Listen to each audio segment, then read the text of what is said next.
Assalamualaikum warahmatullahi wabarakatuh. Bismillahirrahmanirrahim. Nahmaduka ya ghafuru ya syakuru. Mashalli wa sallim barik ala sayyidina maulana Muhammadin wa ala alihi wa sahbihi asma'in nama ba'du. Nah, kalau tak cerita saat ini balik cerita tentang Burda. Burda itu nak ngelem Kanjeng Nabi. Niku pancen diilmoni tenan. Kalau niku Burda berjanji tiba niku setengah hafal pancen riyen mbah kula buyut-buyut kula niku pesene ken apal tiba, apal berjanji, apal Burda. Nggih mboten ngengken ngapal loh, tapi karena sering baca akhirnya hafal.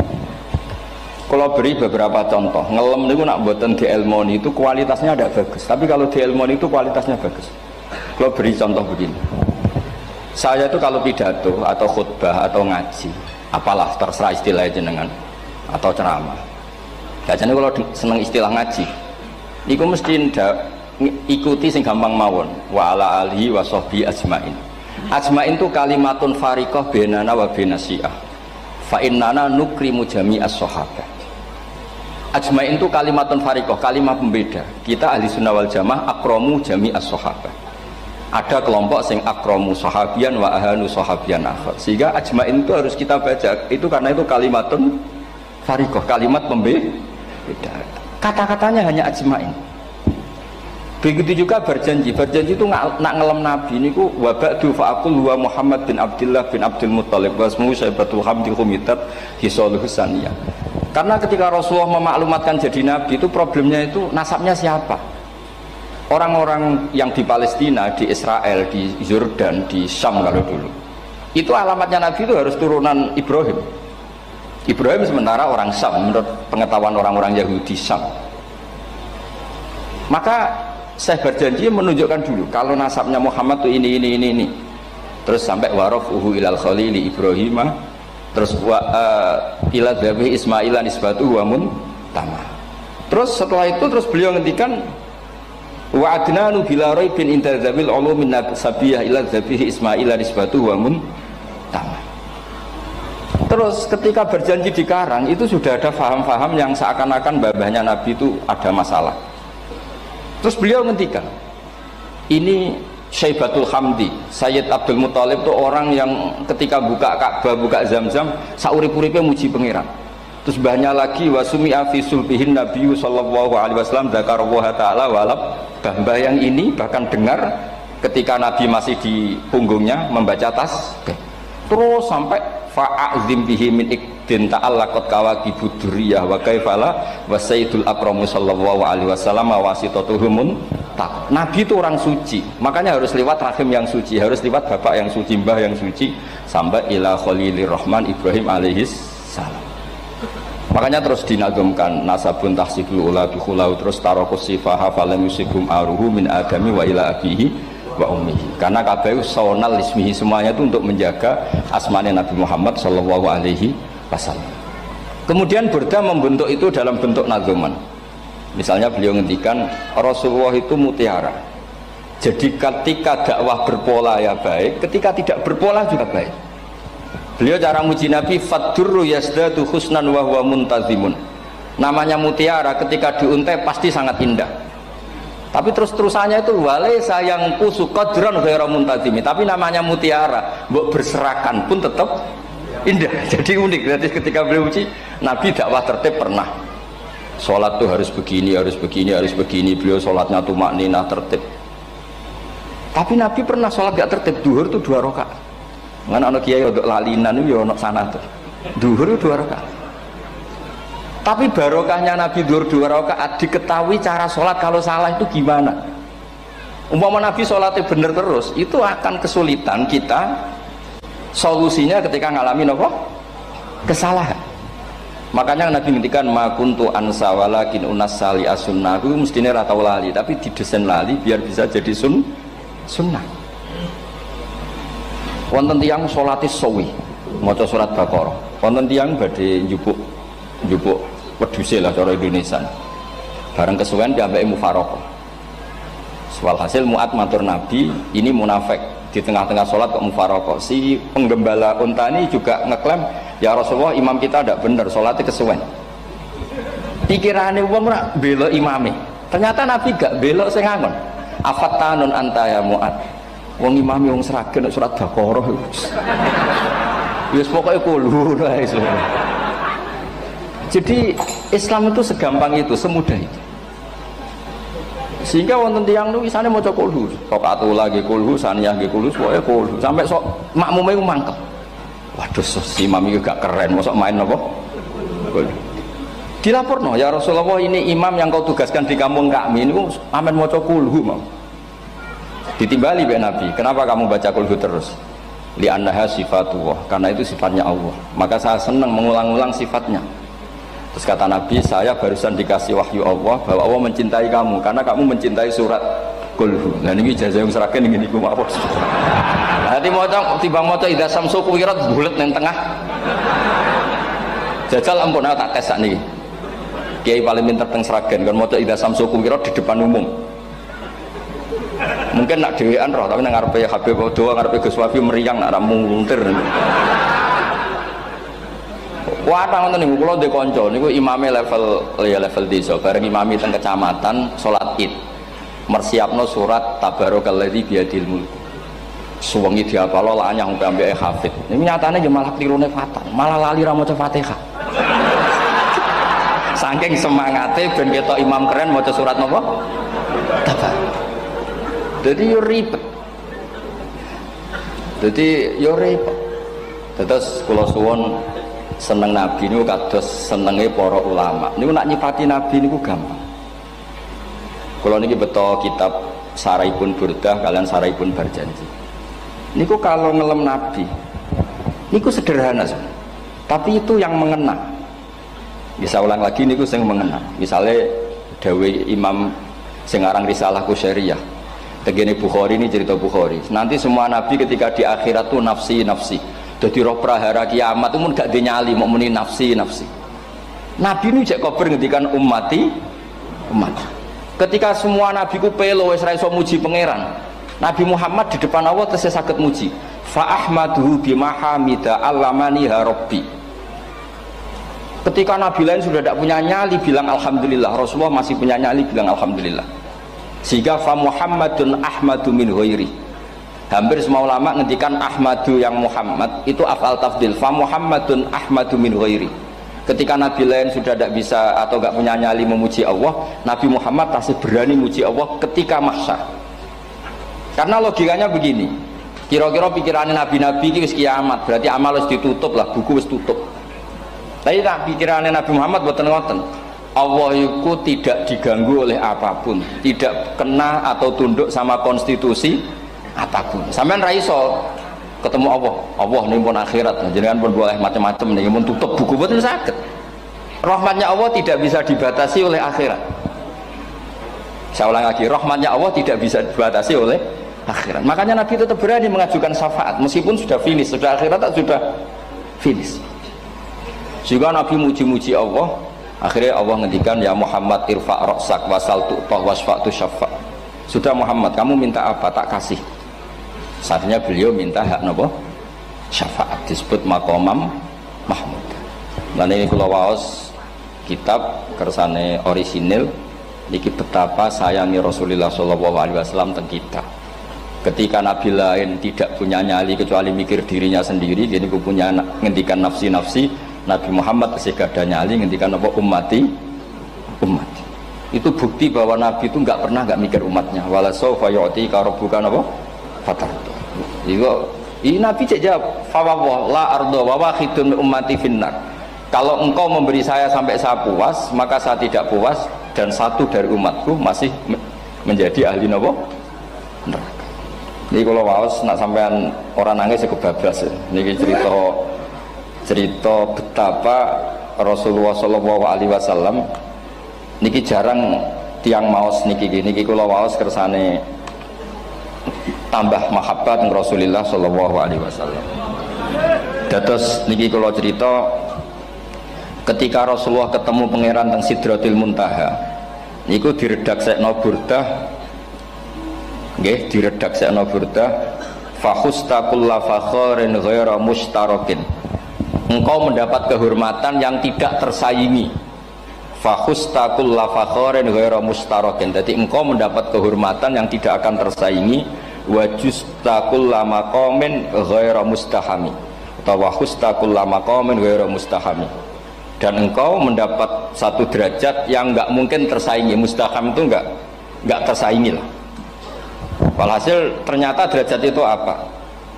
Gini ku ketika Rasulullah ketemu Allah Ta'ala teng Sidratil Muntaha niku Sayyidah Aisyah radhiyallahu anha tangklet, ya Rasulullah, mal ladzi auha ilaika rabbuk idz qala fa auha ila abdihi ma auha.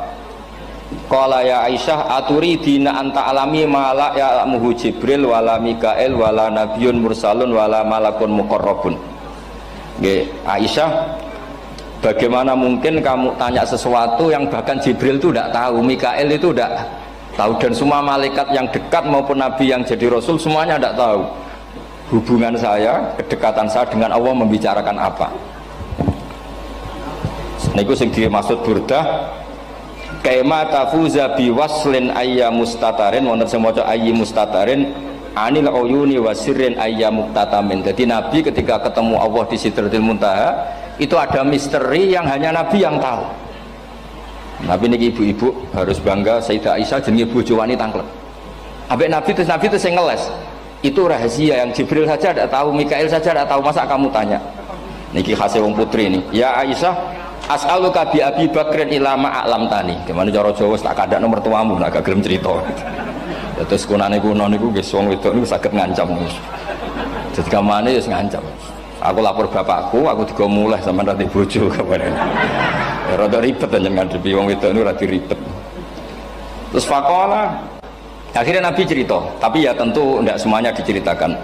Inni lama kuntu qaba qausaini qultu Allahumma innaka adzabta al umam ba'duhum bil hijar wa ba'duhum bil masih. Oh ya, ini halaman 63 62 tentang kitab Hasyiatul Bajuri alal Burdah.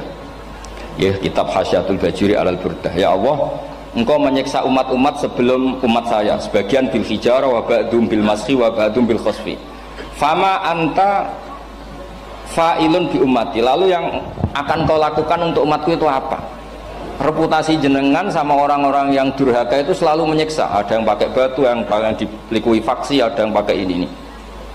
Mosok umatnya kekasih jenengan podo ngoten. Jadi Nabi ku mun nego lah, nego supaya gak sama. Faqala unzilu alaihimur rahmah min ananis sama wa ubaddilu sayiatihim hasanat. Ndak, saya ndak seperti itu dengan umatmu. Waman sa'alani a'taituhu waman tawakkala saterusé. Terus wa fid dunya asturu alal usad wa fil akhirah usyaffi'u kafihim. Orang-orang yang masih maksiat di dunia tak kasih hak tobat, dan nanti di akhirat tak kasih hak syafaat. Engkau tak kasih hak syafaat. Mulane ini penting dingertosi, bilih ukuran Nabi baik itu gampang nak sampean ngaji ngangge ilmu. Syafaati li ahlil kabair min ummati, sok syafaatku kanggo ngomong sing salah akeh. Wong Nabi ku ora melok dosa kok mikir nyafaati, nak rapi-apike wong ora mungkin. Wong sing dosa iku sampean, sing salah sampean, sing mikir solusine Kanjeng Nabi. Wong kok apikane ngono iku gak mungkin ta wong.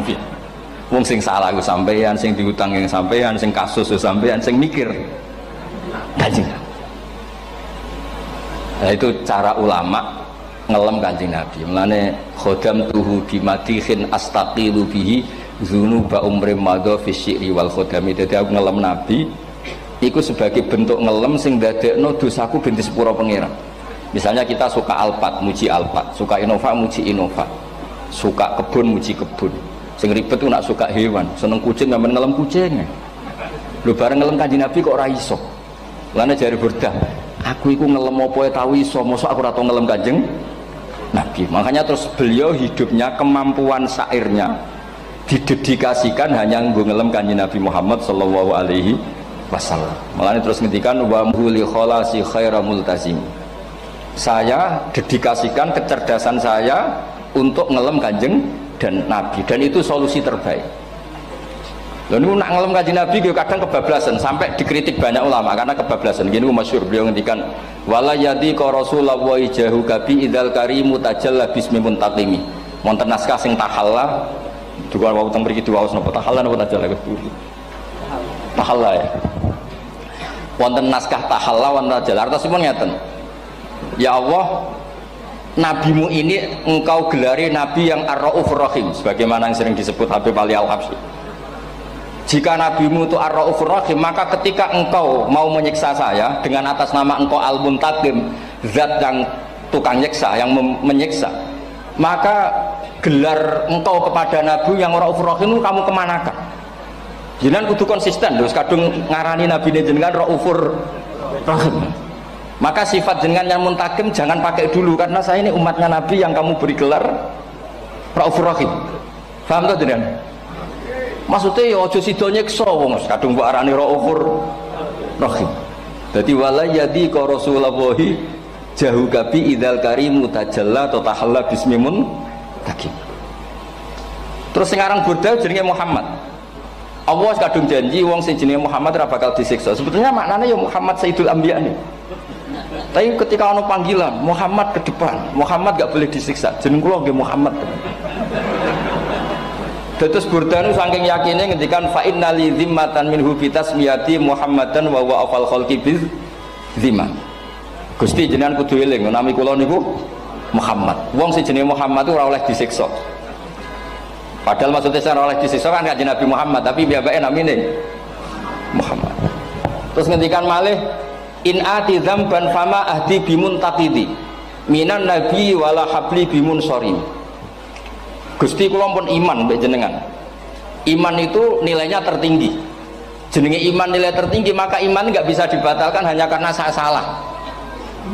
Jadi pangeran kok diruwayu, dipeksa, kudu ngakoni nek dene umat Rasulullah sallallahu alaihi wasallam dan in ati lamun nekani ingsun dampan ing dosa. Fama ahdi bimuntaqidin, maka perjanjian saya dengan engkau tidak boleh dibatalkan. Itu termasuk hebatnya umat Rasulullah sallallahu alaihi wasallam. Apapun salahnya niku tetap diakoni umat Rasulullah sallallahu alaihi wasallam. Mergo termasuk kelebihan Nabi nu gadah hak napa? Syafaat. Nggih eling-eling termasuk kelebihan Nabi nu gadah hak napa?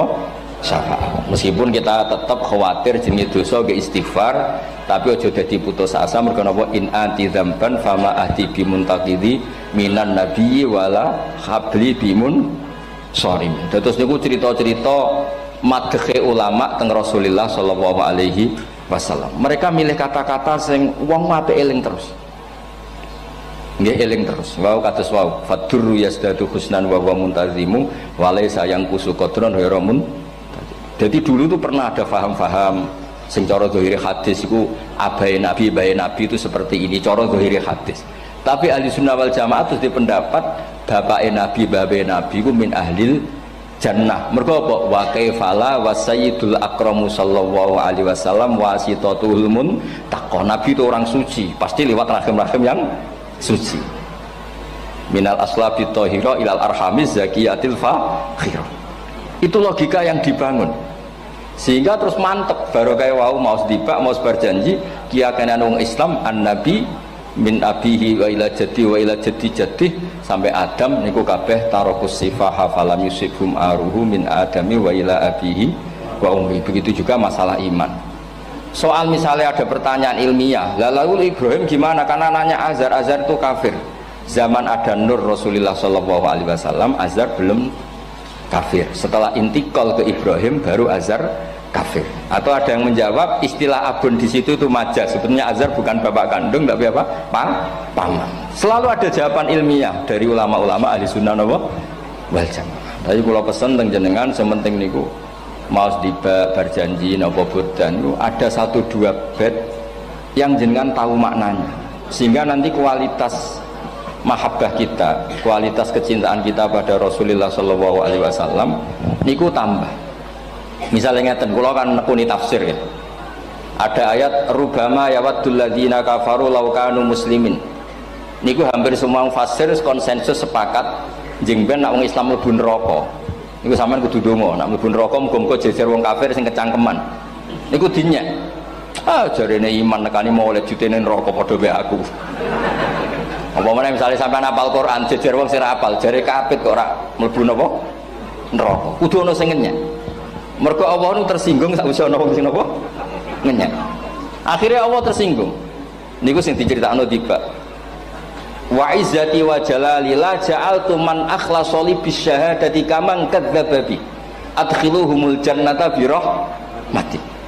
Ora iso wong dekne tauhid apapun salahe wong dekne ndek tauhid ora ngarah dadi ahli neraka selawase kaya wong kafir. La ja'altu, ora bakal gawe sapa ingsun man akhlasa li bi syahadah, orang yang tauhidnya benar, kamang kadzdzaba bi, sebagaimana orang yang tidak bertauhid sama saya. Adkhiluhumul jannata bi rahmati. Padahal Allah dilapuri malaikat, malaikatnya kira diprovokatif.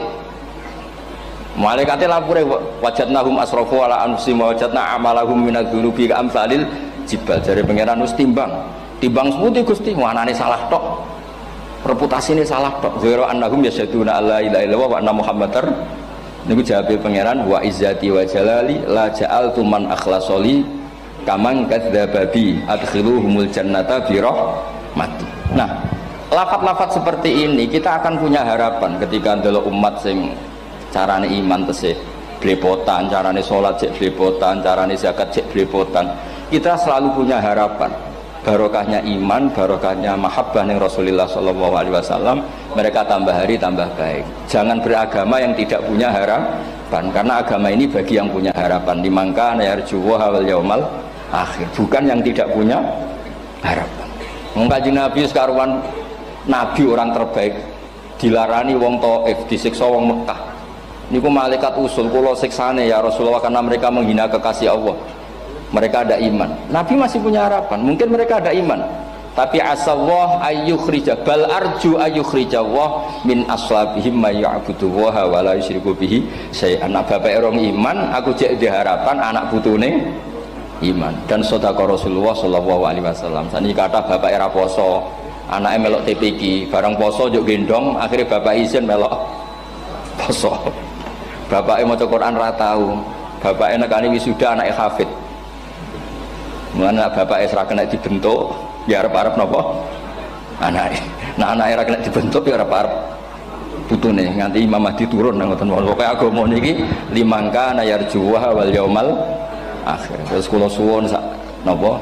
Madzhab Abdul Hasan Asyadzali. Nggih pancen madzhab niku kathah, tapi kula suwun agama teng zaman akhir dawuh Mbah Mun kudu kathah rojae. Nggih mergi walladzina amanu asyaddu hubbal lillah. Dawuh Imam Ghazali ar-roja yuqaddam alal khauf. Mergo roja dadekno mahabbah. Orang yang punya harapan itu lebih mudah mahabbah. Dan hubungan kita dengan Allah itu hubungan mahabbah. Ini ku walladzina amanu asyaddu hubbal lillah. Sampeyan roh anake nawakal kok hubungane putus asa, mesti maksudno. Tapi nek hubungane iso wae saiki nakal so ben gak, iso wae saiki goblok so ben gak. Senajan to ben ra terbukti lah, penting hidup itu ada harapan. Guys, penting hidup itu napa? Ada harapan. Kata ulama ngendikan afdhalul ibadah intizarul farad. Apa-apa ibadah selalu punya napa? Harapan. Terus Indonesia yang seperti ini kita berharap akan lebih baik, akan lebih baik. Wong cilik kula niku sing jilbaban mau keluarga ketok. Sakniki kathah tiyang napa? Jilbaban. Cilik kula tiyang salat di masjid nggih mboten serame sekarang.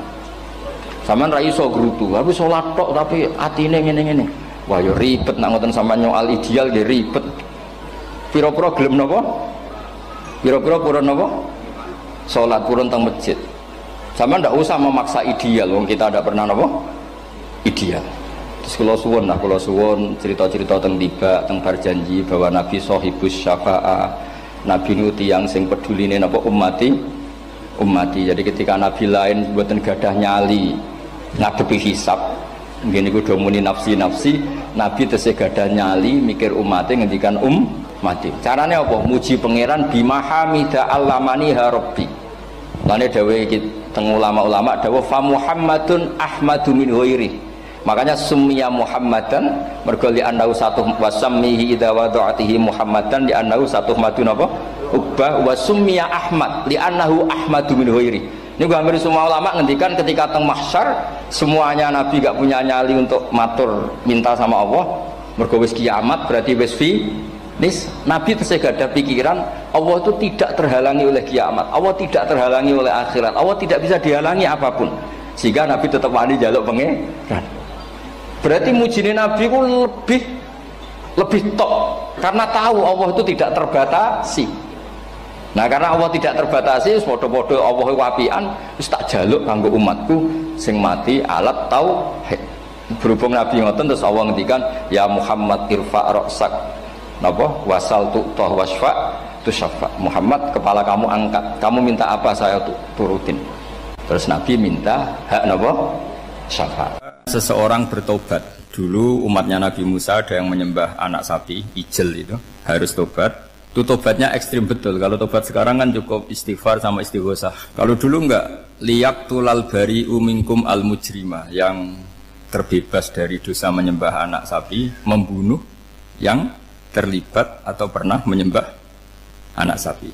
Makanya ayatnya apa? Fatubu ila bari'ikum faqtulu anfusakum. Ya, jadi orang-orang yang pernah menyembah anak sapi itu tobatnya apa? Faqtulu anfusakum. Sebab itu semua ulama berkewajiban menerangkan nasa mansur. Sampai Sayyidina Ali suatu saat ada mubalek atau ustadz itu ngajar di masjid, ditanya, kamu tahu nasa mansur enggak? Enggak tahu. Terus kata Sayyidina Ali, berhenti jadi mubalek, lisensinya dicopot. Dicopot, kemudian halakta wa ahlakta, kamu rusak juga merusak. Kenapa demikian? Logikanya begini, semua nabi itu kan panutan. Saya ulang lagi ya, semua nabi itu panutan. Tapi kalau kamu tidak tahu nasaman, so jangan-jangan kamu ikut nabi sebelum kamu, yang nasahnya itu syariatnya sudah apa? Mansukhoh, sudah di nasah. Itu kayak kasus Sunda Wiwitan ini. Itu gak mau punya Nabi Muhammad karena kurang keren, kurang sepuh. Nabinya langsung Nabi Adam. Resikonya adalah beberapa aliran sesat itu, aliran yang kurang benar itu, zaman Nabi Adam kawinan otomatis sama saudaranya. Lalu masa sekarang kita membolehkan kawin sama apa? Kalau sama Nabi Adam mau tidak mau. Karena yang cowoknya ya bin Adam, putrinya binti Adam. Lalu Allah bikin satu sunnah yang suami istri itu harus beda, yaitu satu kandungan itu melahirkan satu pasang. Dan mulai dulu memang pasangannya orang jelek itu orang cantik. Makanya agak sial itu yang perempuan-perempuan itu. Memang mulai dulu gitu, kalau cantik itu kesunatannya dapat jelek gitu. Nanti sama-sama masuk surga. Karena yang cowoknya ibadahnya syukur, yang ceweknya sabar gitu. Itu nanti sama-sama. Nah kebetulan si Qabil itu ganteng sekali Qabil. Berpasangan dengan Labuda itu jelek gembrot, pokoknya tidak cantik. Enggak lah, kebalik. Qabil itu berpasangan sama Iklimah. Jadi Qabil ganteng, punya adik kandung namanya Iklimah itu cantik sekali. Yang Habil itu rapati apa? Berarti yang Habil apa? Ya dapati ganteng, berbarengan dengan Labuda juga dapati cantik.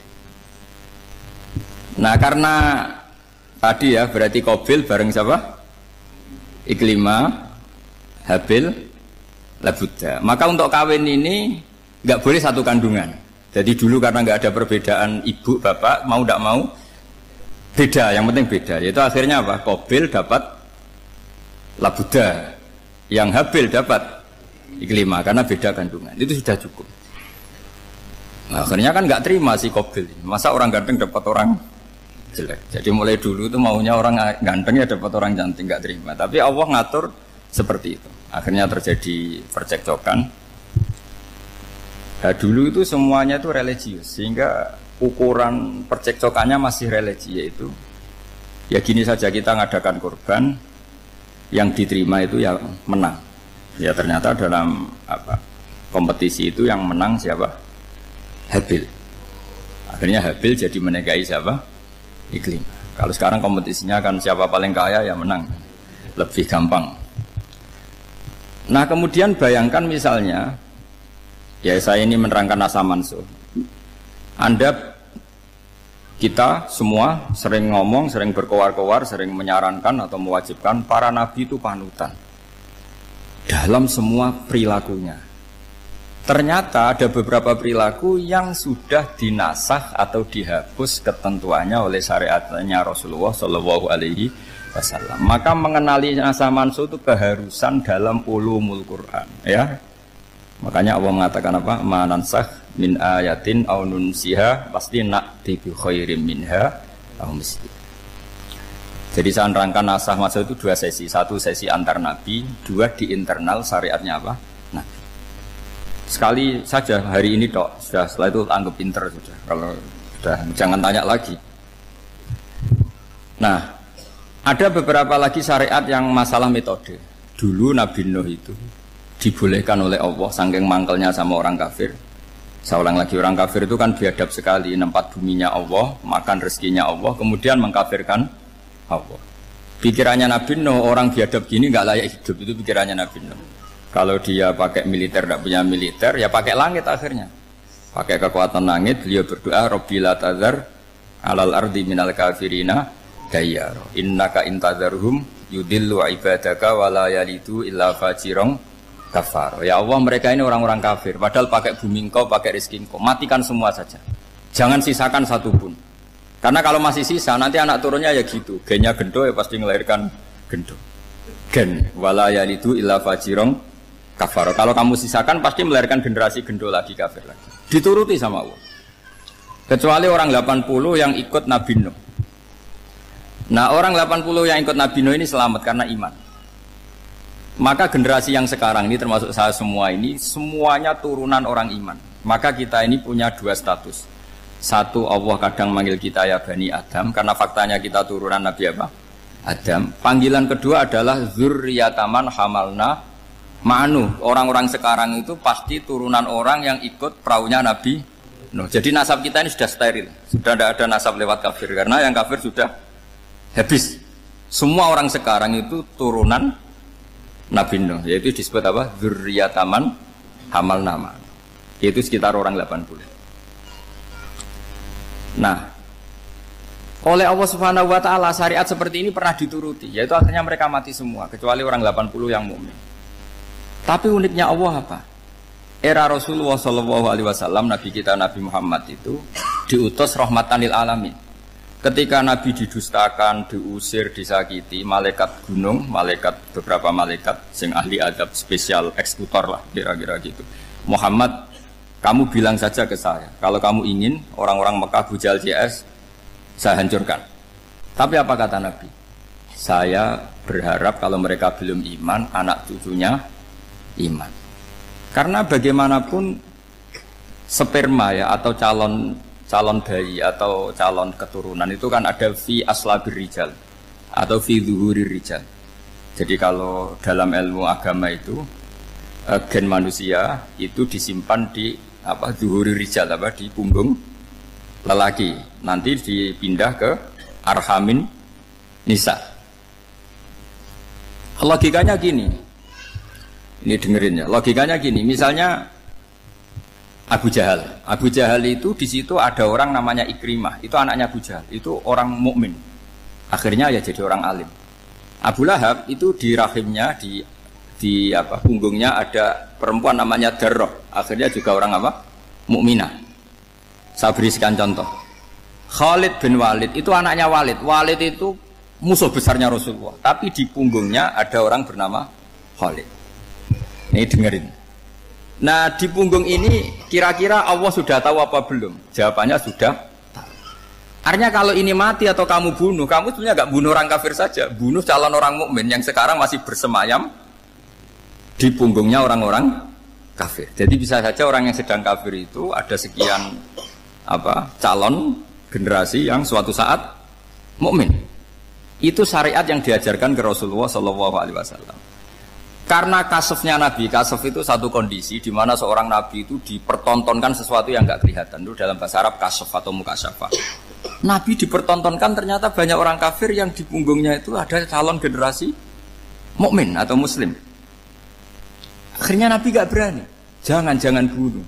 Mungkin bapaknya ada iman tapi anaknya iman. Betul, Abu Jahal punya anak Ikrimah, Abu Lahab punya anak Darroh, Walid punya anak siapa? Walid. Itu mirip seperti kita. Bapak era sholat, anak ETPK sholat, akhirnya bapaknya katut sholat. Banyak gak di Indonesia? Bapaknya tidak bisa baca Quran, anaknya hafid. Nah, itu kalau bapaknya kamu habis, tidak ada yang meselin. Makanya biarkan hidup saja.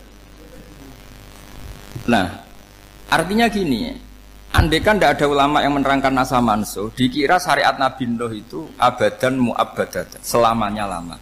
Sehingga main teror sama orang kafir sah berdasar Nabi Nuh. Padahal kita sudah ganti Nabi, yaitu syariatnya Rasulullah Shallallahu Alaihi Wasallam. Masyhur itu ketika Nabi ngendikan, saya tidak minta mereka dihukum, tapi ya Allah saya minta Allah mahdi qaumi fa innahum la lamun. Mereka kafir itu karena tidak tahu.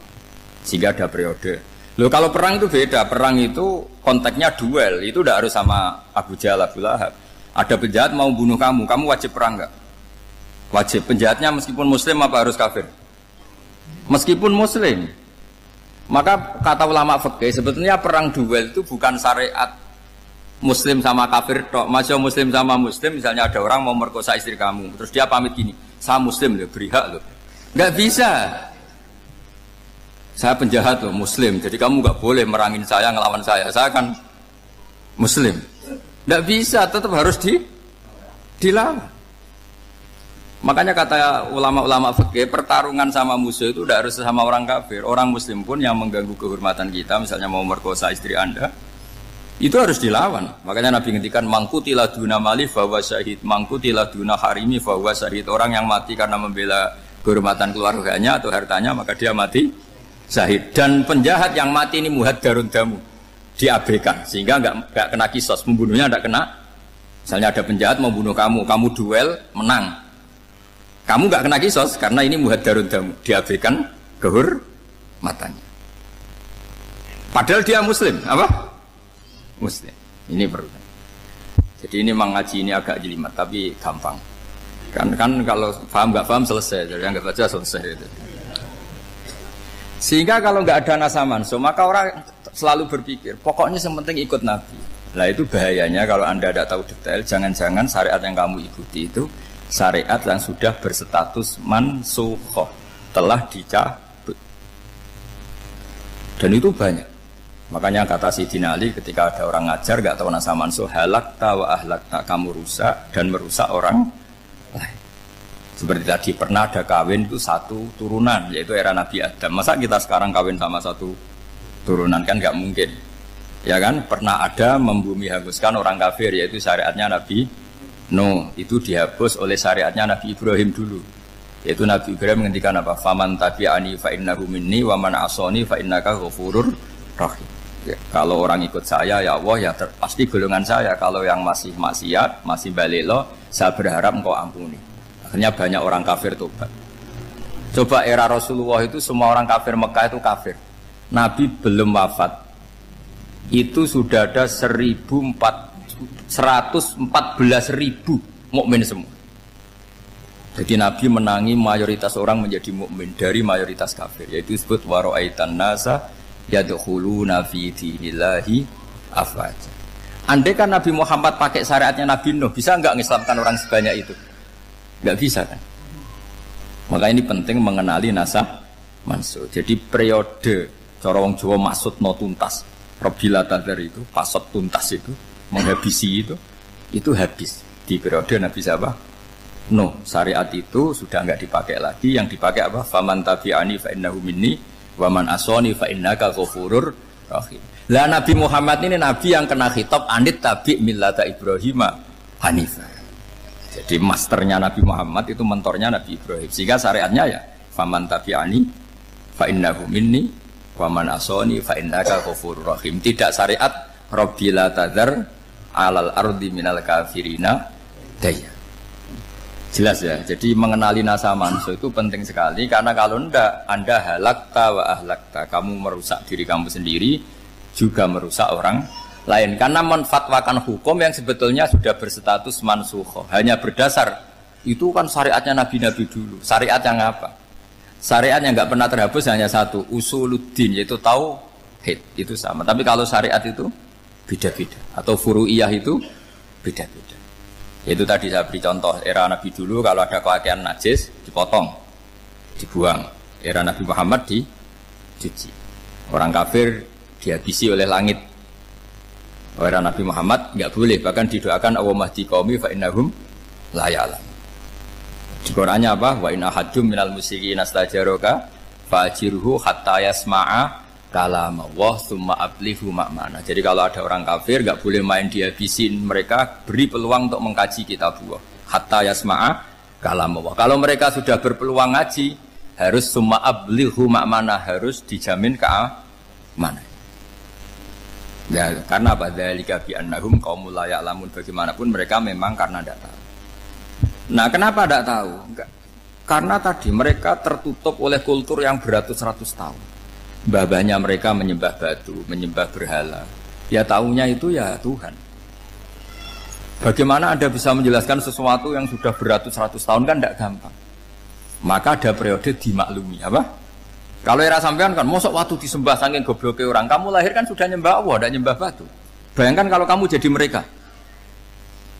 Wong perut kamu saja disuruh makan pizza sakit kok, karena saking lamanya makan sambal kan gitu. Kamu bilang perempuan Indonesia saja cantik kok, saking lamanya jadi orang Indonesia. Padahal orang Indonesia tanyakan orang Eropa, cantiknya di mana?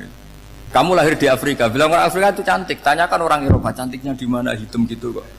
Jadi orang itu pasti terkooptasi oleh sekelilingnya. Orang Afrika akan bilang wanita Afrika itu cantik. Coba tanyakan orang Eropa, cantik apa enggak? Belas. Orang Eropa yang kulitnya gitu kata orang Eropa indah, kata sampean koyok anaknya kebo katanya boleh jadi. Jadi orang itu akan terkooptasi oleh sekelilingnya. Bayangkan kalau semua orang nyembah berhala terus kamu ndak, alasan kamu apa? Kan menentang mayoritas. Dan itu berat. Maka dimaklumi oleh Allah, dzalika bi annahum qaumul la ya'lamun fi manah panyeruarah. Nah, pemakluman ini yang mulai sekarang terkikis. Orang main pukul saja enggak mau ngaji. Enggak mau ngaji Quran secara kafah. Jadi fatwanya Islam kafah tapi ngajinya Quran enggak kafah. Ngambil 1-2 potongan ayat dipakai dalil. Jadi Islamnya inginnya kafah tapi ngajinya Quran enggak. Kalau kafah ya hafal 30 juz itu. Kalau mau ya, kalau mau kafah ya hafal berapa? 30. Makanya saya sering bilang, saya sering dinasihati orang karena belum tahu saya ini hafal Quran. Bapak harusnya Islam itu kafah. Kata saya ya dimulai dari konsep Islam itu kafah dulu, apa ya hafal Quran secara kafah. Jadi ini penting saya utarakan. Bahaya sekali orang mengenali Islam tanpa mengenali nasah mansukh. Karena beberapa syariat Nabi sebelum kita itu berstatus mansukh. Terus contoh berikutnya, ini nasah mansukh antar Nabi apa khusus internal Nabi? Antar Nabi aja agak selesai nih sampai subuh aja agak selesai. Contoh yang paling keren mungkin cowok semua senang. Nabi Dawud dulu istrinya berapa? 99. Nah itu kalau masih halal itu kan berarti jenengan tuh punya istri berapa? Wah kan ngeri betul. Punya satu aja repotnya gitu apalagi berapa? Punya 99. Terus kamu bilang gini, ini kan syariatnya Nabi Dawud, Nabi kan bisa diikuti. Pernah ada periode di mana seperti itu boleh. Jadi makanya mau tidak mau ngenali nasah mansukh itu harus. Kalau enggak ya kamu masih berkeyakinan boleh beristri berapa? Nah ini penting saya utarakan. Makanya Sayyidina Ali itu kalau ngetes calon mubaligh, kira-kira kalau Kemenak dulu inginnya apa? Sertifikasi apa? Mubaligh. Itu tanyanya gitu. Ta'rifun an-nassa wal mansukh, kamu apa tahu nasah mansukh? La. Jawabnya Sayyidina Ali, halak tahu ahlak tahu, kamu orang yang rusak. Karena tadi takutnya ada syariat yang sudah mansukh dipakai. Itu tadi misalnya kita ini tidak umatnya Nabi Nuh, tapi pakai syarat Robbila tadar alal ardi minal kafirina. Terus ketiga begini, misteri manusia itu. Dan ini kita tidak pernah tahu sampai kiamat, tapi ini ilmu harus kita diskusikan. Misalnya saya ini namanya Bahauddin. Saya sekarang hidup sampai 2019 sekarang. Kan hanya Allah yang tahu berapa turunan saya sampai kiamat dan statusnya kayak apa. Donald Trump juga gitu. Donald Trump itu sekarang kafir, tapi kita tidak pernah tahu nanti turunan keberapa ada yang Muslim. Lah turunan yang calon Muslim ini diletakkan di mana kita tidak tahu. Yang jelas kalau kamu bunuh itu katut itu. Artinya gini, logika membiarkan orang kafir itu ya ada logikanya. Gitu. Logika membunuh karena mereka mau membunuh kita ya ada logika fikihnya, karena kalau kita ada membunuh dibunuh. Makanya semuanya hukum ini terus bergantung al-hukmu yaduru ma'ilatihi wujudan wadam. Di sini terus dipertemukan. Makanya semua nabi itu kalau yang namanya membunuh pasti pas perang saja, karena ini kondisi yang memang pilihannya hanya dua, kalau nggak dibunuh ya membunuh. Ada duel lah. Maka ini butuh kajian fikih dan orang nggak boleh subjektif dalam hal ini. Saya ulang lagi, tidak boleh subjektif. Karena tadi, orang yang kamu katakan sekarang misalnya Zaid, kamu itu bodoh sekali. Kenapa bodoh? Tidak hafal Quran, nggak pernah kuliah, nggak pernah ngaji. Ternyata Zaid ini bersemayam calon anak yang alim alama hafal Quran, namanya Umar, tapi masih jadi sperma. Suatu saat Zaid itu punya anak alim alama, kan banyak orang tidak bisa baca Quran punya anak hafid, banyak nggak di Indonesia? Banyak nggak petani yang punya anak dekan? Petani punya anak dekan, yang dekan punya anak naik kelas saja susahnya bukan main. Banyak kan? Nah ketika dibalik nanti ada dekan punya anak goblok, yang petani punya anak dekan, pinter mana? Kita tidak pernah tahu, makanya ini kan ya sudah kalau nggak pernah tahu ya bilang saja wallahu alam kan selesai, daripada keminter keliru kan ada wallahu alam. Makanya cerita favorit guru saya Kiai Haji Maimun Zubair itu punya apa namanya Kiai Zubair, itu cerita favoritnya itu ada santri namanya Soleh. Soleh itu alim alam. Orang Madura itu cara berpikir kan kalau kiai saja alim seperti itu apalagi bapaknya.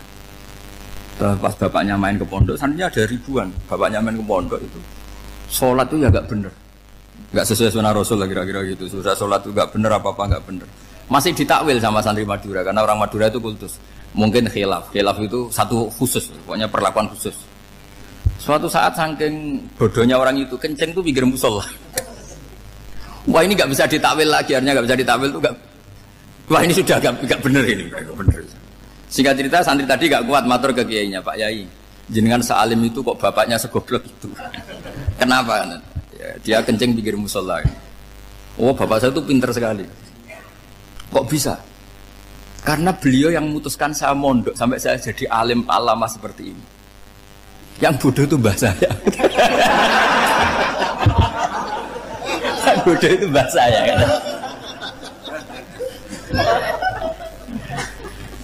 Artinya gini, sekarang misalnya Anda dekan, atau Anda rektor, atau Anda profesor, atau Anda kiai top, mubalek kondang.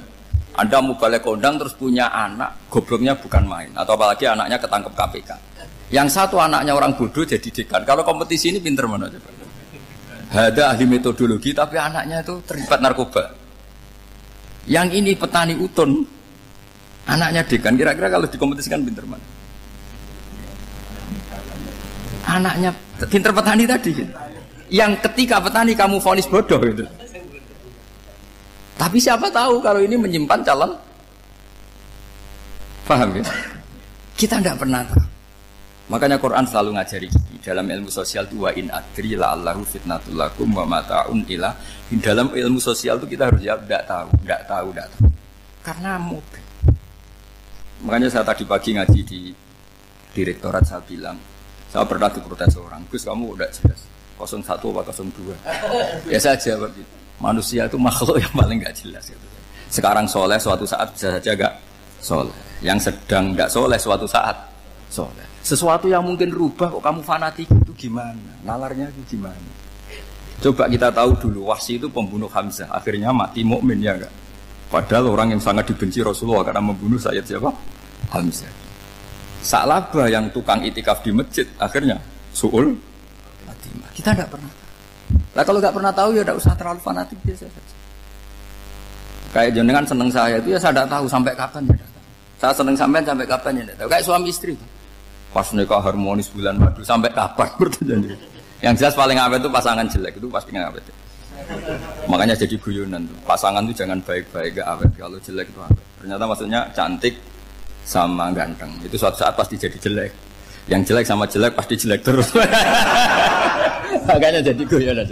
Kalau pasangan jelek itu awet katanya. Tapi kalau pasangan baik, ternyata baik wajahnya itu pasti gak awet. Suatu saat pasti jelek. Tapi yang jelek awet. Karena mulai dulu ya jelek sampai itu. Awet jeleknya maksudnya bukan.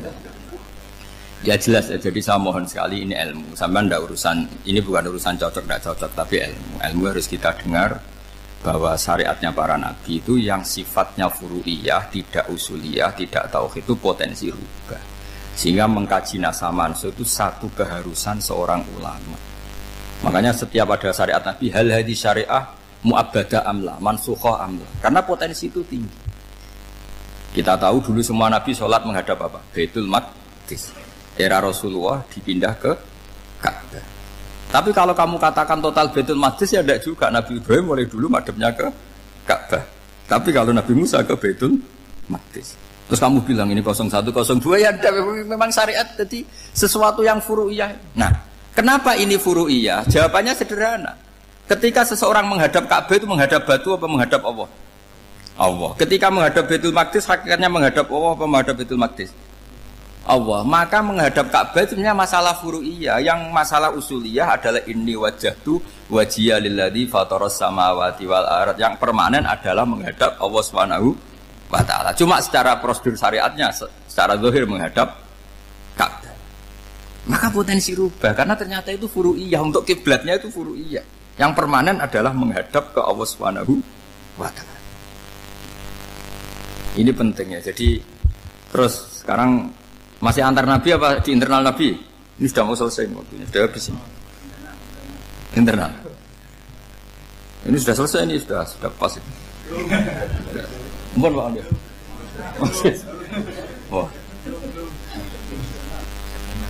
Jam ini sudah. Sampai mana tadi? Terusnya apa enggak? Sudah ya, sudah kayaknya sudah. Biar kelihatan cerdas terus. Sekali pertemuan sudah pinter gitu. Berapa? Setengah jam sudah pinter. Yang internal nabi apa antar nabi? Internal ya, sudah sekarang ke internal. Kalau internal lebih banyak lagi contohnya. Yang masyhur tentu masalah Baitul Maqdis. Dulu Rasulullah pernah sholat menghadap Baitul Maqdis 16 bulan. Berapa? 16 bulan. Kila 17. Pokoknya khilafnya hanya 16 dan 17. Kalau ada bilang 10 bulan berarti gak pernah ngaji khilafnya. Karena khilafnya itu hanya 17 sama 16.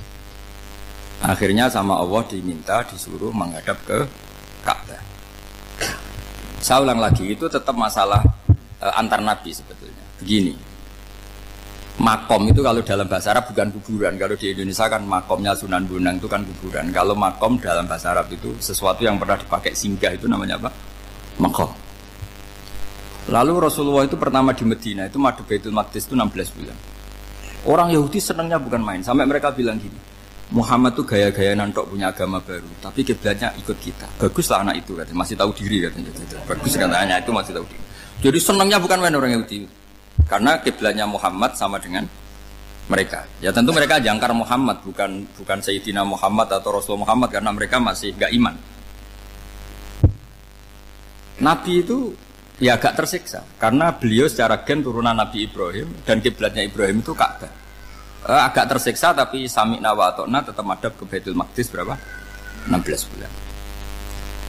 Suatu saat Nabi Muhammad itu disuruh madhab Ka'bah. Ini dengerin. Akhirnya madhab ke Ka'bah. Apa yang terjadi? Orang Yahudi komentar gini, Muhammad itu gimana?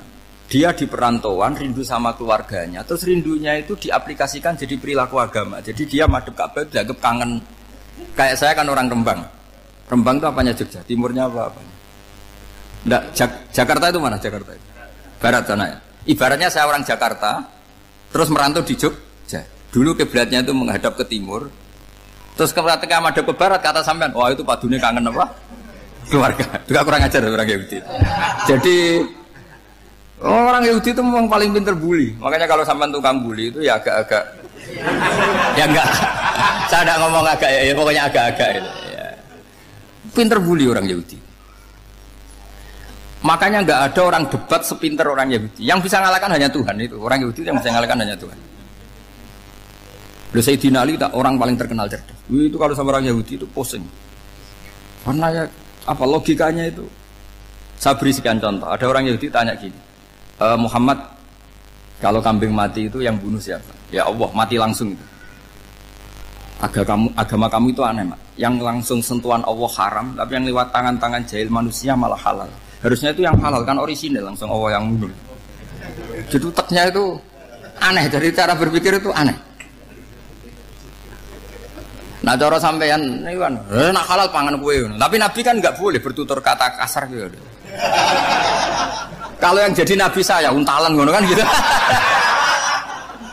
Tapi Nabi kan nggak boleh kasar. Jadi Nabi itu problem karena nggak boleh apa? Kasar. Kalau kita kan gampang, ya nak halal untalan kan selesai apa? Tapi Nabi nggak boleh kasar gitu. Jadi enak jadi nggak Nabi ya sampean itu kan enak. Mau keliru ya pantas, mau apa saja pantas. Karena kan nggak panutan. Kalau Nabi nggak bisa meluruskan kebenaran itu harus tetap sesuai akhlak. Ya jadi agak kerepotan. Makanya punya Umar alhamdulillah ada yang nggak perlu aturan gitu. Jadi enak. Jadi ya itu memang aturannya harus itu. Coba Nabi itu perang tapi nggak boleh bunuh. Kayak apa susahnya? Beliau jadi sasaran tembak tapi nggak boleh bunuh. Kalau sahabat kan enak, duel, relax, santai lah, bisa tarung. Kalau Nabi nggak boleh. Makanya Nabi meskipun ikut perang terus nggak ada sejarah orang yang dibunuh.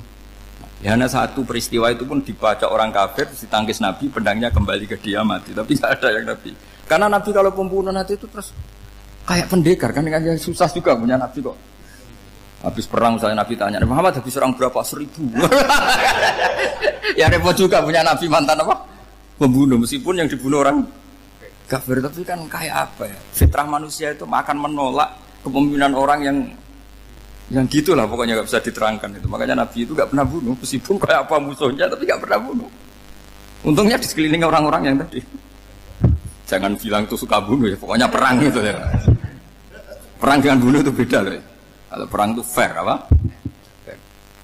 Sampai mana tadi? Nabi Ibrahim ya. Makom tadi saya ulang lagi. Nabi Muhammad menghadap ke Baitul Maqdis itu hanya Allah nuruti. Ini loh Nabi betul. Tahu betul bahwa di antara syariat adalah Baitul Maqdis karena semua Nabi pernah berkiblat Baitul Maqdis. Tapi Nabi ketika menghadap ke Ka'bah, Nabi juga dibilangin sama Allah. Ini loh syariat yang benar karena Ka'bah juga kiblat sing a'taku, lebih tua ketimbang Baitul Maqdis. Maka disebut Ka'bah Atiqah. Ilal Baitil Atiq. Kalau Quran bahasakan Ka'bah apa? Wal yatawafu bil baitil Atiq. Atiq itu tua sekali. Ya sudah. Ketika berstatus tua itu orang Yahudi seneng mergo roh kelirune Muhammad. Mereka nantang, Muhammad ayo debat terbuka. Nabi rawuh. Bagaimana Anda bilang Ka'bah itu kiblat tertua? Wong Ka'bah itu pertama yang menghadap sana itu ya kamu. Semua Nabi menghadapnya ke Baitul Maqdis. Terus Nabi Muhammad mulai berargumentasi ilmiah tadi. Enggak, Ka'bah itu kiblatnya Ibrahim. Jadi Ibrahim dulu itu yang mulai dulu kiblatnya itu di Ka'bah. Terus orang itu tanya, buktinya apa? Terus dijawab, fihi ayatum bayinatum maqam Ibrahim. Ternyata di situ ada jejak kakinya Nabi Ibrahim, yaitu batu yang diinjak beliau ketika bangun Ka'bah. Itu argumentasi ilmiah. Lah barang orang Yahudi kehilangan ilmu itu gobloknya orang Yahudi. Makanya yang bisa mengalahkan Yahudi hanya Allah Subhanahu wa taala. Luang Ibrahim saja golongan kita, pengikut kita. Ibrahim itu pengikut Yahudi. Wah itu Nabi mulai senyum-senyum, mulai tertawa-tawa. Wah itu goblok, orang terdidik. Karena itu ibaratnya kayak kamu bilang Soekarno itu pengagum Puan Maharani. Kira-kira seperti itu. Soekarno itu pengikut Puan. Karena Yahuda itu Yahuda bin Yakub bin Ishak bin Ibrahim. Saya ulang lagi ya, nasabnya Yahudi apa? Yahuda bin Yakub bin Ishak bin Ibrahim. Jadi Ibrahim itu mbah keempat dari Yahuda. Tapi karena mereka kalah debat, Ibrahim itu pengikut Yahudi, itu sama dengan bilang apa? Soekarno itu pengikut Puan Maharani. Itu kan jadi aneh. Atau Gus Dur pengikut Mbak Yeni, atau Basim Asari pengikut Mbak Yeni, itu kan aneh. Akhirnya sama Allah diingatkan. Makanya ada ayat ha antum haula hajatum fi malakum bi ilm falimatu hajuna fi ma laysa lakum bi ilm. Perjanjian debat ini semuanya harus ilmiah. Tapi kenapa perdebatan Anda malah ndak ilmiah? Karena orang Yahudi iftadohu, malu semua. Wah, semuanya Muhammad. Itu satu-satunya kekalahan orang Yahudi. Tapi ayat-ayat seperti ini itu enggak populer. Ayat ha antum haula'i hajastum fi malakum bi ilm falimatu hajuna fi ma laysa lakum bi. Jadi Islam betapa hebatnya Islam. Kalau debat harus ilmiah. Dan Kanjeng Nabi menantang, ini perjanjian kita debat ini ilmiah. Kenapa sekarang jadi tidak ilmiah? Yaitu kamu mengatakan Ibrahim itu pengikut Yahudi, padahal Ibrahim dengan Yahudi itu dulu Ibrahim. Makanya Yesus kalah, tapi tetap orang Islam. Tapi nah, makanya terus Ka'bah dibuktikan ketuaannya lewat apa? Fihi ayatum bayinatum maqamu Ibrahim. Itu bukan makam kuburan. Karena makamnya Nabi Ibrahim tetap di Hebron, tempat Palestina. Kira-kira itu Palestina. Jari Israel yang Israel, bola menang di. Jari Israel yang Israel, jari Palestina yang. Saya pernah ziarah ke sana di Hebron, di makamnya Nabi siapa? Ibrahim. Jadi jelas ya. Jadi nasa mansuh itu ketentuan yang dikehendaki Allah Subhanahu wa taala untuk menguji loyalitas manusia, menanggalkan semua akalnya. Makanya saya mohon sekali siapapun yang ngaji saya dimanapun, sekali-kali manusia itu harus menanggalkan akalnya. Sekali Anda pakai akal, maka Anda akan ingkar dengan nasa mansuh. Nasa mansuh itu hukum yang direvisi, yang dibatalkan. Makanya orang Yahudi lagi-lagi pinternya orang Yahudi, merovokasi orang-orang yang Islamnya belum kuat, diprovokasi gini.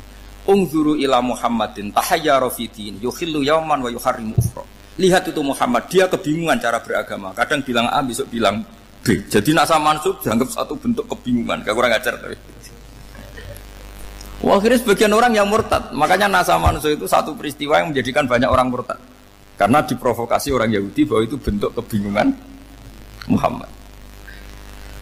Akhirnya terus saya qulu sufa minan nasi ma wallahum al-qiblati mulati kanu aliyah. Nah, kelirunya orang Yahudi adalah ternyata nasa mansuh yang dipilih Rasulullah itu semuanya ada di Taurat dan Injil.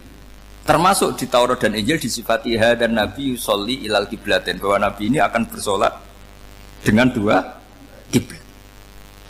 Makanya tetap ditantang. Qul fa'tu bit-taurati fatluha in kuntum shadiqin. Kalau kamu tidak percaya bahwa saya ini orisinil, ayo bareng-bareng mengkaji Taurat. Tapi mereka tidak siap mengkaji Taurat. Karena Taurat semuanya mendukung Rasulullah Muhammad SAW. Fatluha in kuntum shadiqin. Makanya ini penting sekali ngaji. Jadi perdebatan itu macam-macam.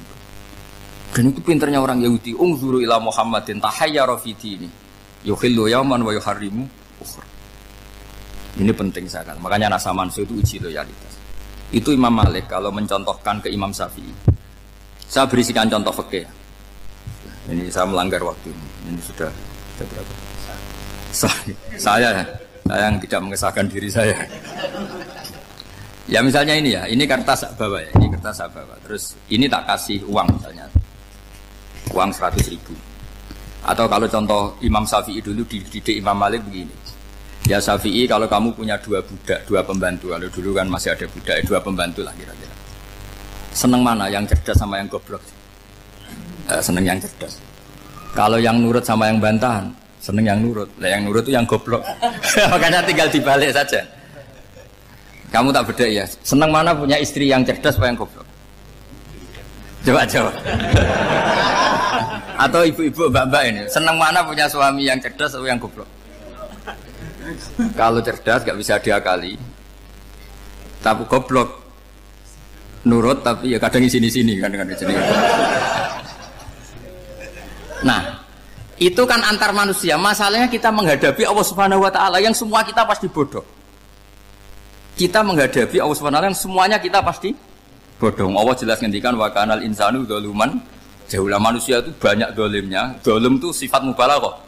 Kalau orang dolim sekali dolim, kalau sering zalum, kalau jahil biasa jahil, kalau banget jahili jahul. Bahasa Arab kan gitu memang. Ghafir, pengampun biasa. Kalau ghafur selalu mengampuni. Syakir, makanya sifatnya Allah Ta'ala ikut wazan fa'ul semua. Ghafur, syakur. Atau diikutkan wazan fa'al. Kalau goblok biasa jahil, goblok banget jahal kan itu. Kafir biasa kafir, kalau kafir banget kafar. Ya, jadi wazan balagha itu bisa fa'al, bisa fa'ul ya. Kafirin, kafar atau kafur. Paham ya? Malah kok malah ngaji nahwu. Ya tapi ini memang perangkatnya ya. Ini kan perang mau tidak mau. Makanya misalnya Allah tidak suka kulla kafarin banget kafir ya, Pak. Paham ya? Nah, ini cobalah jadi etika kita, muhasabah kita. Jadi muhasabah itu cara berpikir kita set, kita pikir ulang. Ternyata semangatnya seorang nabi itu wastaghfir lidzambika walil mu'minun. Semangatnya itu memintakan ampun. Orang ahli tafsir tahu semua kalau nabi itu tidak mungkin dosa. Jadi itu khitabun nabi wa urida bihi ummatu, itu khitab nabi, tapi yang dimaksud itu umatnya, karena nabi tidak akan mengalami dzambun, tidak akan mengalami dosa. Sekarang enggak, kadang-kadang kita ini kalau orang lain salah itu semangat. Kalau di perusahaan ada teman salah, apalagi pimpinan salah itu seneng. Barokahnya salah bisa ganti kan gitu. Mungkin di dunia tokoh juga gitu, barokahnya ada tokoh salah, kita yang jadi populer sendiri. Tidak boleh seperti itu. Kita harus salimus sodri di jami'il muslimin. Jadi ini harus dilatih. Saya tadi matur sama Habib Ahmad, latihan kita jadi hidup. Nabi itu kalau resep jadi wali itu kata Nabi gampang. Kata Nabi, kalau kamu ingin disenangin Allah, ya sudah. Kalau kamu asbahta wa amseta gini-gini, perasaan kamu, kata Nabi, jangan punya perasaan ghil sama orang muslimin. Itu sudah, wadzalika min sunnati. Makanya Nabi ngendikan la yablughni ahadun ahadun an ahadin syai'an. Ada yang baca la yuballighni ahadun an ahadin syai'an. Seseorang jangan melaporkan ke saya tentang salahnya yang lain. Fa inni akhruju ilaikum wa ana salimus sadri. Karena saya ingin ketemu sampean semua dalam keadaan salimus sadri, tidak punya perasaan apa-apa.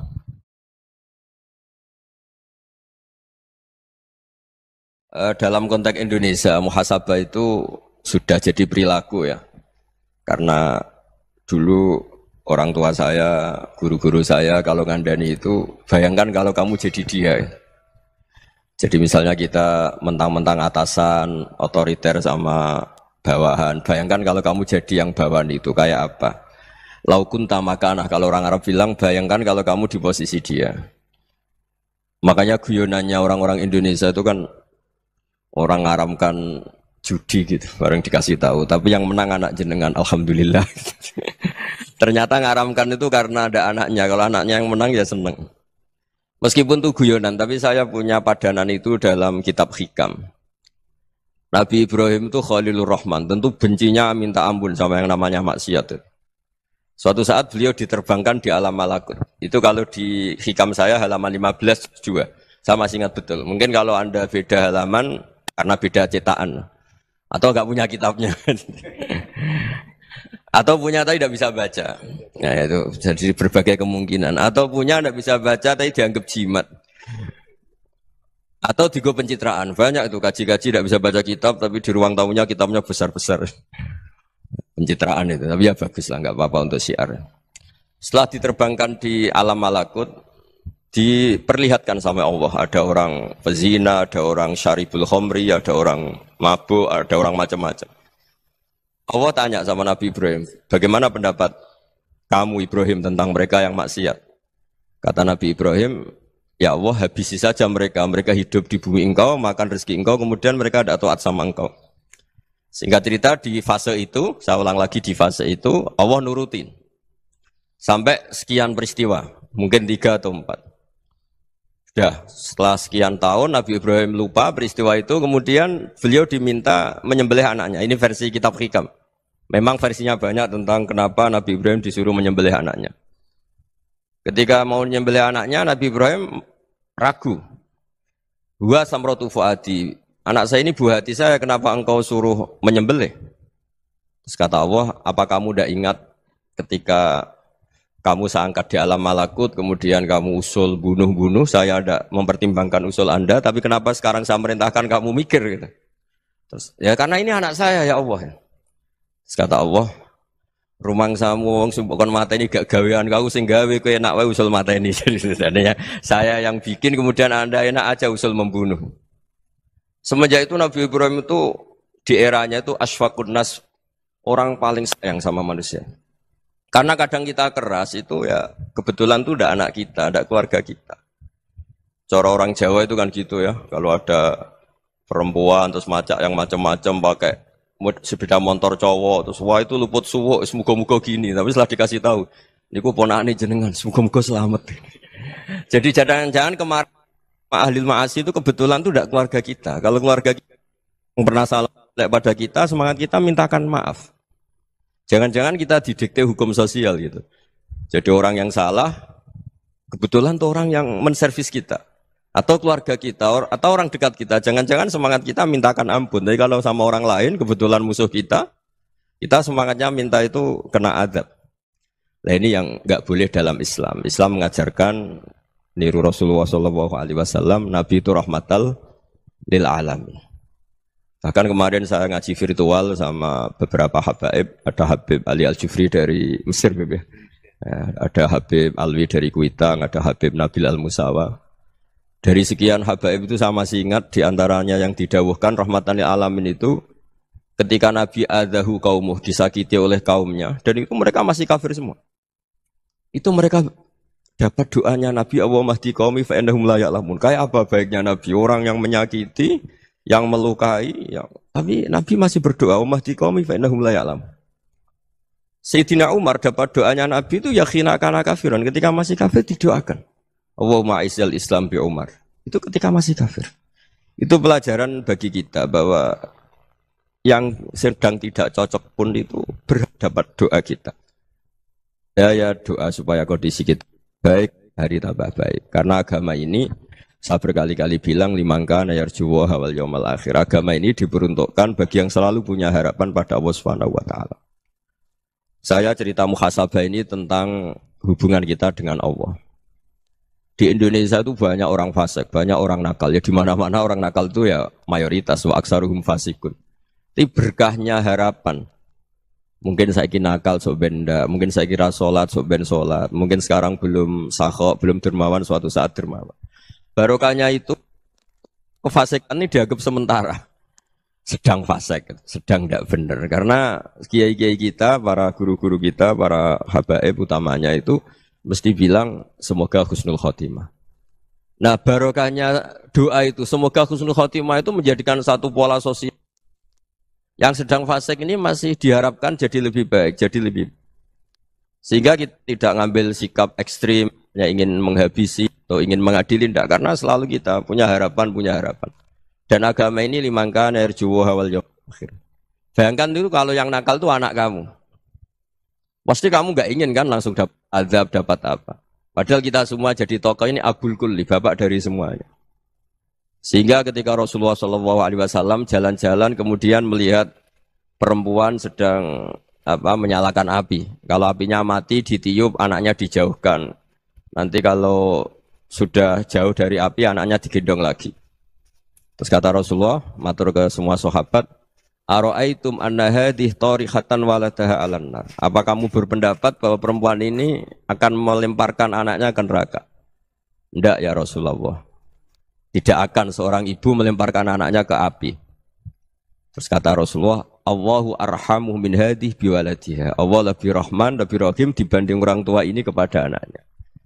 Ini yang harus kita kenalkan terus, kita kampanyakan terus, supaya orang hubungannya dengan Allah itu nyaman, asik. Sehingga dengan demikian selalu ada harapan bahwa yang sedang nakal ini suatu saat tobat. Kita tidak boleh menghukumi pasti begini, pasti gini, itu tidak wilayah kita. Itu juga yang dicontohkan Rasulullah SAW. Secara lahir Nabi itu nggak berkenan sama Wahsy, karena Wahsy itu salahnya salah fatal karena membunuh ahabban nasi ila Rasulillah, yaitu membunuh Said Hamzah. Jadi ketika Wahsy tobat, Nabi itu terima tobatnya. Dan ketika beliau dengan basariyahnya agak siap ketemu Wahsy karena harus ingat Said Hamzah, basariyahnya diturutin.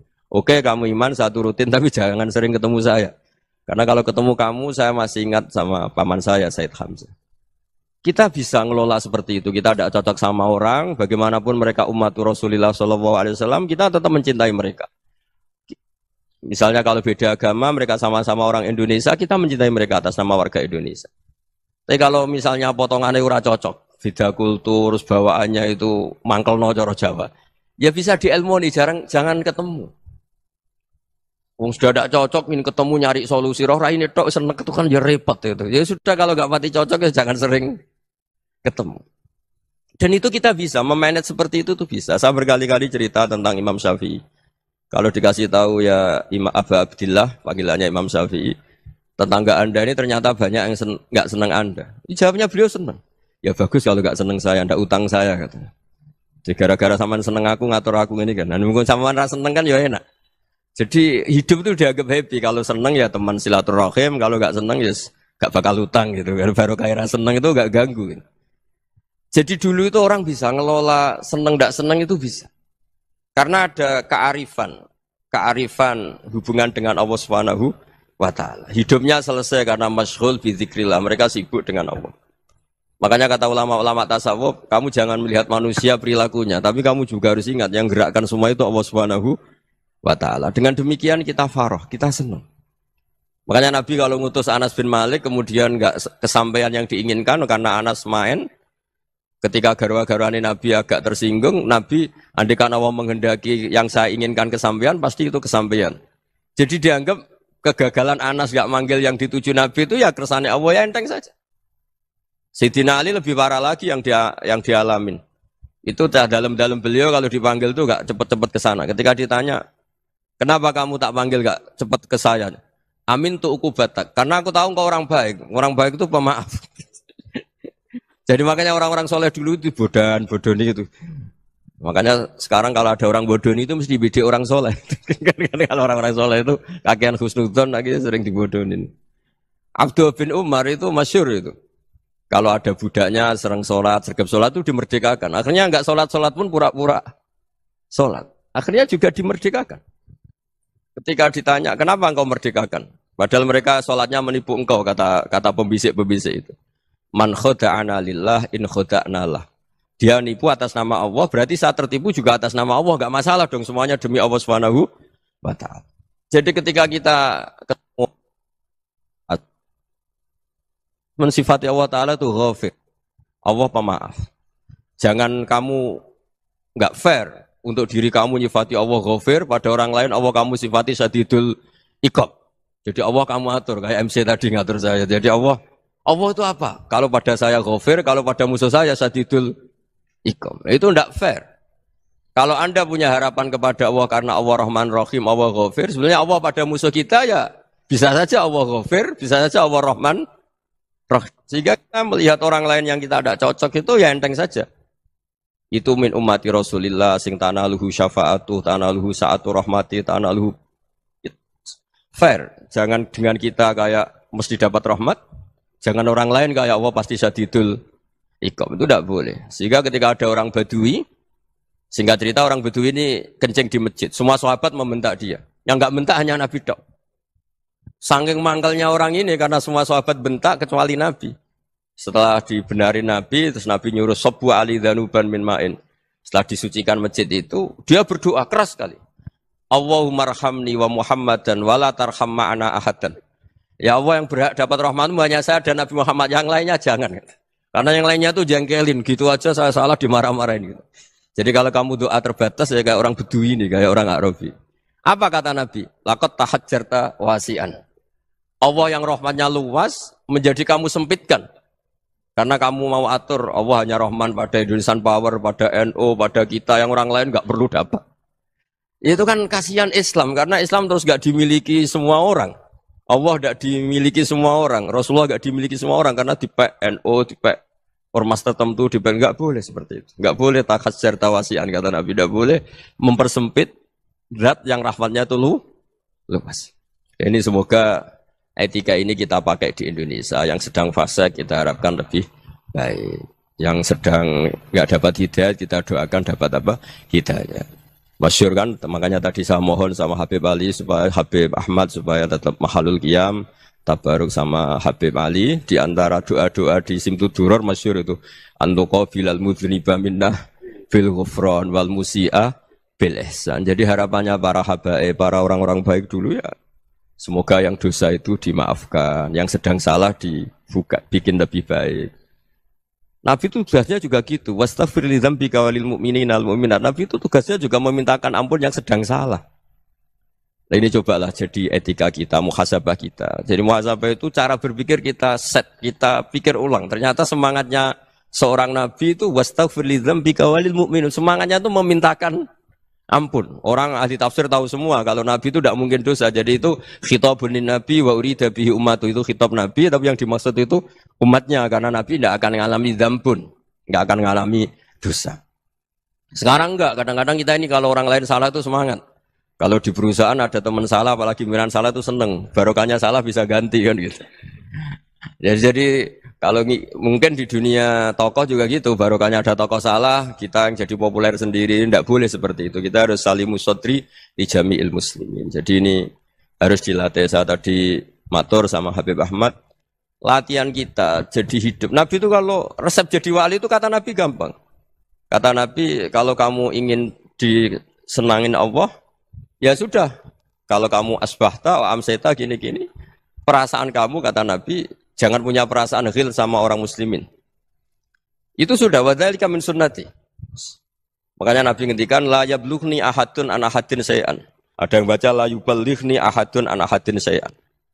Seseorang jangan melaporkan ke saya tentang salahnya yang lain. Fa inni akhruju ilaikum wa ana salimus sadri. Karena saya ingin ketemu sampean semua dalam keadaan salimus sadri, tidak punya perasaan apa-apa. Karena kalau nurutin membisik, nurutin informasi itu ya repot. Karena orang pasti sepihak. Ada kiai yang top, datang ke kampung-kampung ning desa-desa. Kata yang seneng itu punya akhlak. Wah itu bagus orang besar datang ke kampung-kampung. Kata yang enggak seneng, Oh itu jobnya kayak kecil kok diambil, itu kan ya kasihan itu kan sudut pandang. Makanya saya sering bilang akal kita ini cukup untuk mentasdik Rasulullah Shallallahu Alaihi Wasallam. Meskipun perasaan kita kadang orang Jawa itu beda. Saya berkali-kali bilang sama peneliti dari Jogja, kenapa sih Gus para nabi itu kok poligami istrinya banyak? Nabi Dawud katanya itu berapa? Nabi Sulaiman malah jumlahnya agak terbatasin. Nabi Muhammad itu paling sedikit. Saya tanya gini, perempuan itu orang lemah, jadi kalau nolong orang satu gimana baik, kalau nolong orang dua ya lebih baik, ya sudah kira-kira seperti itu. Paling tidak akal kita masih tahu, kalau orang baik, itu kan mesti baik. Nolong orang satu baik, nolong orang dua ya lebih baik, nolong orang tiga lebih baik. Tapi kalau kamu orang nggak baik, satu saja kamu terlantarin, kamu miskinkan, kamu... Ya tinggal diukur kan, kalau orang baik, nambah baik. Tapi kalau orang buruk, tambah buruk. Nah itu akal. Akal kita bisa menganalisis kenapa sih nikah itu ada yang poligami, ada yang enggak. Sudah ukur saja diri kamu. Misalnya kayak saya elek keriting, rabi terus. Memperbanyak wong elek. Orang perilaku netok raine dadi elek kabeh gitu. Tapi nak kowe ku ganteng, alim, ganteng, sugih. Anake ganteng-ganteng, berhubung kowe saleh ahli swarga kabeh. Mertua yo bangga karena karir kamu meyakinkan. Ini mertua kamu aja enggak bangga mau nambah. Ipar enggak bangga, mertua enggak bangga, desa kamu yang kamu wayai juga gak. Beda dengan Nabi ketika nikah Juwairiyah itu nggak ada pernikahan sebarokah Nabi dengan Juwairiyah itu Azharu Rasulillah. Di situ habis perang banyak tawanan gara-gara jadi besanya Nabi langsung dibebaskan semua karena Azharu Rasulillah. Sekarang besanya Kanjeng Nabi. Dulu Abu Sufyan mangkalnya bukan main sama Nabi. Gara-gara putrinya dinikah terus langsung jadi. Kalau kamu kan enggak, nikah satu, nikah lagi. Satu kampung musuh kamu. Karena istri pertama ya cemburu, yang kedua agak bangga. Wah itu selesai itu. Dunia wal akhirah. Maksud saya, nganalisis Islam itu harus pakai akal. Dan akal yang dipakai, ini saya bawa ke kitab Ihya, adalah pikiran-pikiran para ulama. Makanya ketika Imam Ghazali ketika ditanya, fakaifa bi muslimin fasikin, asawwaha fi jami'i amri. Kalau kalian ketemu orang fasik, orang Islam tapi fasik, perilakunya enggak ada yang benar. Kata Imam Ghazali jawabnya lucu, aneh. Ma min muslimin illa wa islamuhu ta'ah. Enggak ada orang Islam kecuali dia mau Islam, membenarkan Allah dan Rasul itu sudah taatnya dia. Kok kamu enggak bisa melihat taatnya dia? Dia pikirannya kan ini pemabuk, ini tukang apa. Tapi kata Imam Ghazali, sebenarnya kamu masih bisa berpikir positif. Ma min muslimin illa wa islamuhu ta'ah. Tidak ada seseorang Islam ketika dia milih Islam itu pasti ada taatnya, yaitu tasdik pada Allah dan tasdik kepada Rasulullah Shallallahu Alaihi Wasallam. Jadi dengan pola seperti itu, maka di antara guru-guru kita yang modern ya di era Mbah Maimun, di sini ada Habib Ahmad, Habib Salim, syair yang sering dibaca beliau adalah ada orang munajat sama Allah, ini cerita munajat. Itu orang itu ngendikan gini, ana muznibun, ana mukhtiun, ana asi, huwa rahimun, huwa ghafirun, huwa afi. Ya Allah, saya mukhti, saya orang yang salah. Ana muznib, saya orang yang dosa. Ana asin, saya sering maksiat. Tapi engkau ya Allah, engkau ghafir, pemaaf. Engkau rahim, maha pengasih. Engkau afin, yang mudah memaafkan. Terus kata orang ini, ya agak kurang ajar, tapi saking senengnya sama Allah. Qobal tuhunna salasatan bisalasati. Ya gini saja ya Allah, sifat engkau diadu dengan sifat saya. Engkau Tuhan, Gusti, enggak boleh kalah katanya. Terus wasatahliban ausofu ausofi, dan engkau pasti pemenangnya gitu. Jadi ada orang rayu Allah dengan cara seperti itu ya ada ya. Saya ini manusia, salah saya banyak. Engkau ampunannya banyak. Engkau Tuhan, Gusti, enggak boleh ampunan Anda, ampunan engkau kalah dengan salah saya. Enggak boleh Tuhan kok kalah. Nah, jadi untuk supaya orang punya harapan gitu. Banyak juga wali-wali yang jadab ketika datang ke makam Rasulullah SAW. Itu kalau dongo ya agak kacau sebetulnya, cara syariat agak kacau. Ya Allah, engkau punya dua pilihan. Jika engkau menjadikan saya soleh, surah habibu, yang senang kekasihmu, yaitu Rasulullah SAW. Tapi jika engkau menjadikan saya fasik, surah aduwuk, yang senang itu setan. Monggo jenengan mau menyenangkan kekasih jenengan, mau menyenangkan musuh jenengan, monggo. Jenengan bebas kok memilih. Nah, mestinya Allah ya senang menyenangkan kekasihnya. Jadi ya, intinya Allah dipaksa untuk menjadikan dia orang soleh gitu. Jadi kayak kemarin itu Pak Bu siapa? Yang kesini itu yang sama jenengan. kuliah ke sini itu sama Habib Ahmad. Saya pertama nggak mau, lama-lama Habib Ahmad. Ini gimana, Gus? Orang taunya saya dekat jenengan, kalau nggak kasil saya waduh, Beb. Ini kayak doanya wali yang tadi. Nggak punya pilihan, Beb. Nggak ada pilihan. Ya. Jadi saya mohon muhasabah itu dimulai cara berpikir. Makanya di sini sebetulnya tag ini supaya dapat barokahnya Ihya. Ini kitab yang disenangi para habaib, para ulama. Sebetulnya tag di muhasabah itu redaksinya gini ya, yang lengkap. Hasibu anfusakum qabla an tuhasabu wa zinuha qabla an tuzanu wa tahayya'u lil ardil akbar. Jadi ada kata wazinu, jadi ukur. Perilaku Anda ini diukur, ditakar. Misalnya kita sebagai suami kan ya punya hal-hal yang kita tidak ideal. Cara wong Jawa mesti pesek. Cara rezeki ya pas-pasan. Dan kita juga kalau makanya enggak boleh tanya istri begini, apa saya cinta pertama Anda? Pasti Anda kecewa. Orang jadi istri hanya korban terakhir gitu. Sudah. Karena orang kalau ngelamar kemana-mana enggak jadi, yang jadi istri itu pasti korban terakhir gitu. Jarang istri pilihan pertama, jarang. Ayo semua yang nikah. Rata-rata itu pilihan Anda pertama Pak, dari sekian ditolak di mana-mana terus. Ya perempuan terakhir. Kamu juga korban terakhir gitu. Itu wali-wali dulu kalau ngandani kita itu sederhana. Antal ini masyhur diceritakan Habib Zain bin Semit dalam kitab Al-Manhajus Sawi. Anta lam tajid min nafsika kullama turid. Fa kaifa turidu min ghairika kullama turid. Kamu yang ingin ideal saja, kamu tidak menemukan pada diri kamu untuk menjadi ideal. Kamu kan ingin ganteng, ingin punya uang banyak, ingin perilaku Anda sempurna. Anda saja yang punya keinginan tidak bisa mewujudkan keinginan Anda sendiri. Fakifa turidu min ghairika ma turid. Jadi anta lam tajid min nafsika kullama turid. Fakifa turidu min ghairika kullama turid. Kamu yang punya keinginan saja. Misalnya saya ingin punya uang banyak, perilaku saya selalu benar, enggak pernah salah. Loh, saya yang ingin saja dengan diri saya, enggak bisa untuk benar terus. Kok kamu berharap orang lain selalu benar? Jadi anta lam tajid ya sama. Kalau kamu menuntut istri kamu itu ramah, neriman, apa kamu neriman sama wajah istri Anda gitu? Engko yo pola ning dindi jajaki sana jajaki sini kamu sendiri ndak kona apa. Jadi itu nasihat yang luar biasa. Anta lam tajid min nafsika kullama turid, fa kaifa turidu min ghairika kullama turid. Kamu mau menghormati semua orang, enggak mau kan? Kemudian Anda berharap semua orang menghormati kamu. Kamu tidak ingin kan orang lain semua menghujat kamu. Sementara kamu enak aja menghujat orang lain. Makanya Rasulullah SAW itu luar biasa ketika bikin kaidah sosial. Apa la yu'minu ahadukum hatta yuhibba li akhihi ma yuhibbu li nafsi. Jadi kalau ukuran iman itu sederhana. Kalau sesuatu itu baik, nyaman bagi Anda ya bayangkan itu pada teman Anda. Misalnya Anda bangun tidur sudah acak-acakan, enggak punya uang, utang jatuh tempo, kan enggak ingin ketemu orang. Ya kamu jangan bertamu ke jenis ini karena dengan kamu yang alami juga gak siap ketemu orang. Makanya ada Habib Alim itu dilapuri sama seseorang. Beb, dulu teman saya itu ketika saya kaya itu sering main ke saya. Setelah saya miskin, mereka tidak main ke saya. Kata Habib itu bagus, sunnaul begitu itu bagus. Coba kalau kamu dulu kaya, teman kamu main kan kamu gaya. Di rumah ada makanan, bisa hormat kamu. Setelah kamu miskin jadi buruh manol di pasar atau buruh bikin boto, teman kamu datang, malu enggak kamu? Mendingan gak datang gitu. Akhirnya baru, oh ya alhamdulillah kalau gitu. Loh ya kan dulu teman kita datang, kita ada Alphard, istri cantik, rumah bagus. Lah kita miskin, buruhnya orang pas dibentak-bentak, teman kamu udah datang. Milih datang kamu enggak kalau setelah kamu jatuh? Enggak kan? Jadi barokahnya ilmu itu terus. Ya, tapi kadang-kadang orang tuh, wah setelah saya miskin teman-teman enggak kasih ke sini. Ya kalau kamu sudah jatuh, teman-teman kamu ke situ jadi tontonan.